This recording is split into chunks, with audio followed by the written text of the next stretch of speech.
we've all watched a lot of things that happen in Congress, a lot of these committee hearings, even when there's things that obviously one party rules the committee, the other party is, but everybody gets their time, and the chairman is just supposed to keep order, recognize one, recognize the other, recognize one. Very rarely, at least for the things that we pay attention to, do you see the chairman taking all of this personal time to jump in and play referee like this. So this is what happens right after Representative Bacon gets done. Roll that. We watched the George Stephanopoulos interview. This is the chairman of the committee. With Joe Biden did not say that no one suggested that we should keep 2,500 troops there. I read the quote. I have the time. It was my quote. Moment. I have the time. Well, and what he said was, you cannot have 2,500 troops stay there in a stable situation.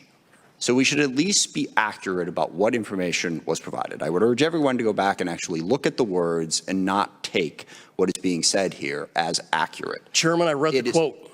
I read it too, and I read it with a clear, open vision of what he was saying, not with a bent to try and make sure that we could successfully have a partisan attack on him.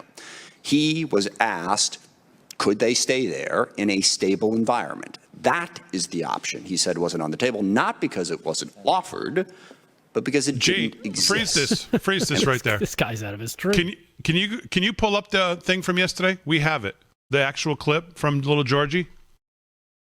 Let's hear if he says the word stable. He very well may. I actually don't know, but we have the clip from yesterday. Okay, go ahead. When you look at what's happened over the last week, was it a failure of intelligence, planning, execution, or judgment? Look, I don't think it was a failure. Look, it was a simple choice, George. He starts to say, I don't think it was a failure. Oh, my God. Let me put it another way. Yeah, when you had the government of Afghanistan, the leader of that government getting in a plane and taking off and going to another country, when you saw the significant collapse of the Afghan troops we had trained, up to 300,000 of them, just leaving their equipment and taking off. That was, that's what happened. That's simply what happened. So the question was, in the beginning, the threshold question was, do we commit to leave within the time frame was set? We extended it to September 1st. Or do we put significantly more troops in? I hear people say, well, you had 2,500 folks in there and nothing was happening. There wasn't any war. But guess what? The fact was that the reason it wasn't happening is the last president negotiated a year earlier that he'd be out by May 1st and that in return there'd be no attack on American forces. That's what was done. That's why nothing was happening. But the idea, if I had said, I had a simple choice.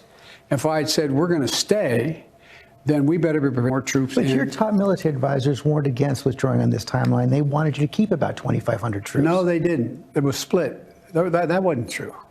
That wasn't true. They didn't tell you that they wanted troops to stay? No, not in terms of whether we were going to get out in a time frame, all troops. They didn't argue against that. So no one told your military advisors did not tell you, no, we should just keep 2,500 troops. It's been a stable situation for the last several years. We can do that. We can continue to do that.